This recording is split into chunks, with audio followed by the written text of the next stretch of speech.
ಮದ್ಯ petrol diesel ಬೆಲೆಯನ್ನ ಏರಿಸಿದ್ದಾಯ್ತು. ಈಗ ನೆಕ್ಸ್ಟ್ ಏನು ಅನ್ನೋ ಪ್ರಶ್ನೆಗೆ ನೀರಿನ ದರ ಏರಿಕೆ ಶಾಕ್ ಕೊಡ್ತಾರಾ ಅನ್ನೋ ಪ್ರಶ್ನೆ ಮೂಡ್ತಾ ಇದೆ.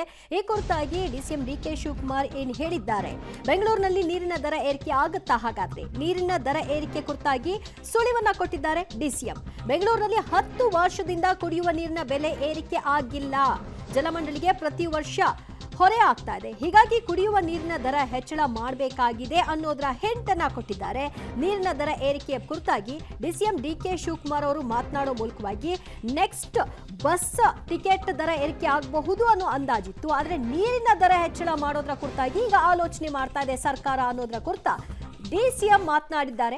ಮದ್ಯ ಪೆಟ್ರೋಲ್ ಡೀಸೆಲ್ ದರ ಏರಿಸಿದ್ದಾಯ್ತು, ಜನರ ಮೇಲೆ ಬರೆ ಹಾಕಿದ್ದಾಯ್ತು, ಚುನಾವಣೆ ಮುಗಿತ್ತು, ಈಗ ನೆಕ್ಸ್ಟ್ ಏನು ಇಲ್ಲ, ಆ ರೀತಿಯಾಗಿ ಅವರಿಗೆ ಸಮಸ್ಯೆ ಆಗಬಹುದಾದ್ದು. ಈಗ ನೀರಿನ ದರವನ್ನು ಏರಿಕೆ ಮಾಡಿ ಜನರಿಗೆ ಹೊರೆ ಆಗೋದಕ್ಕೆ ಮುಂದಾಗ್ತಿರೋ ಹಾಗೆ ಕಾಣಿಸ್ತಾ ಇದೆ. ಅದರ ಸುಳಿವನ್ನ ಕೊಟ್ಟಿದ್ದಾರೆ. 10 ವರ್ಷದಲ್ಲಿ ಕುಡಿಯೋ ನೀರಿನ ದರವನ್ನ ಏರಿಕೆ ಮಾಡಿಲ್ಲ ಅನ್ನೋದ್ರ ಬಗ್ಗೆ ಮಾತನಾಡಿದ್ದಾರೆ. 4 ವರ್ಷದಿಂದ 2014ರಿಂದ ಕುಡಿಯೋ ನೀರಿಗೆ ಬೆಲೆ ಏರಿಕೆ ಆಗಿಲ್ಲ. ಎವ್ರಿ ವರ್ಷ ಲಾಸ್ ಆಗ್ತಾ ಇದೆ. ಕರೆಂಟ್ ಬಿಲ್ ಕಟ್ಟಕ್ಕೆ ಆಗ್ತಾ ಇಲ್ಲ, ಅವರಿಗೆ ಸಂಬಳ ಕೊಡಕ್ಕೆ ಆಗ್ತಾ ಇಲ್ಲ. 14 ವರ್ಷದಿಂದ 10 ವರ್ಷ ಆಗಿದೆ ರೈಸ್ ಮಾಡಿ BWSP ನೀರು. ಈಗ ಬೆಂಗಳೂರಿಗೆ ನೀರು ಬೇಕು, ಮಾಡಬೇಕಾ ಬೇಡವಾ ನೀವು ಹೇಳಿ.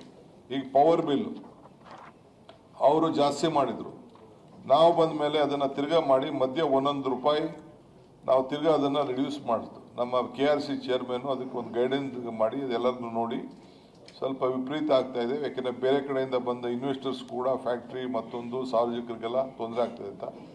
ಕಡಿಮೆ ಆಗಿದ್ದ ಯಾರೂ ಅದ್ರ ಬಗ್ಗೆ ಪ್ರಶಂಸನೆ ಹೇಳೋದಿಲ್ಲ. ನೀವು ಜಾಸ್ತಿ ಆಗಿದ್ದ ಬಗ್ಗೆ ಮಾತ್ರ ತಾವು ಮಾತಾಡ್ತಾ ಇದ್ದೀರಿ. ಸೊ ಕಡಿಮೆ ಆಗಿರೋದ್ರ ಬಗ್ಗೆ ಎಲ್ಲ ಮಾತನಾಡ್ತಿದ್ದಾರೆ. ಯಾವ್ದು ಕಡಿಮೆ ಆಗಿದೆ ನೀವು ಹೇಳ್ಬಿಡಿ ಸರ್. ಯಾವ್ದು ಕಡಿಮೆ ಆಗಿದೆ ಹೇಳ್ಬಿಡ್ಲಿ ಅಲ್ವಾ? ಏನು ಕಡಿಮೆ ಮಾಡಿದ್ದೀರಾ ಅಂತ ಹೇಳಿ ಆ ಪಟ್ಟಿನೂ ಇಟ್ಬಿಡ್ಲಿ, ಅದನ್ನು ಇಟ್ಬಿಡ್ಲಿ. ನೀವು ಯಾವ್ದು ಏರಿಕೆ ಮಾಡಿದ್ರೆ ಯಾವ್ದು ಕಡಿಮೆ ಮಾಡಿದ್ರೆ ಅನ್ನೋದನ್ನ ಇಟ್ಬಿಡಿ, ಜನ ತೀರ್ಮಾನ ಮಾಡಲಿ. ನಾವೇ ಹಾಕ್ಬೇಕು ಅದಕ್ಕೆ? ನಾವು ಬೇಕಾಗೇನಿಲ್ಲ. ನೀವು ಪಟ್ಟಿಯನ್ನು ಹೇಳಿ ಬೇಕಿದ್ರೆ ತೋರಿಸ್ತೀವಿ. ಯಾವ್ದು ಕಡಿಮೆ ಮಾಡಿದ್ರೆ ಯಾವ್ದು ಜಾಸ್ತಿ ಮಾಡಿದಿರ ಅಂತ ನೀವೇ ತೋರಿಸಿ. ನಾವು ತಪ್ಪು ಹೇಳ್ತಿದ್ದೀವಲ್ವಾ? ನೀವೇ ತೋರಿಸಿ. ಮಾನ್ಯ ಉಪಮುಖ್ಯಮಂತ್ರಿಗಳು ಗಮನಿಸ್ಕೊಳ್ಬೇಕು.